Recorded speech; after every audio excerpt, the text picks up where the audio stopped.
এই যে আবার চলে এসেছি ভিটু থেকে শপিং করে। আমি আমার বেস্ট ফ্রেন্ড রাখি গেছিলাম ভিটুতে শপিং করতে। তো এটা রাখিরই দেওয়া গিফট। কি আছে দেখাচ্ছি। ভিটুর কালেকশনগুলো দেখলাম ভালো, খারাপ না, ভালো। এই যে এই টপটা আমাকেও গিফট করেছি।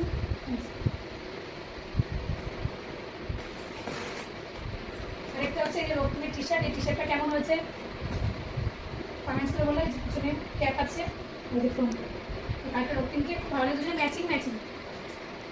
হ্যাঁ দুজন ম্যাচিং ম্যাচিং। আমি মেনলি নিয়েছি এই হাতাটার জন্য। টপটার হাতাটা দাও কত সুন্দর, কত কিউট। এই টপটা নিয়েছে 250, আর টি শার্টটা নিয়েছে 400। এই টি শার্ট কাপড়টাও দারুণ। এই টপটা হচ্ছে টাটা।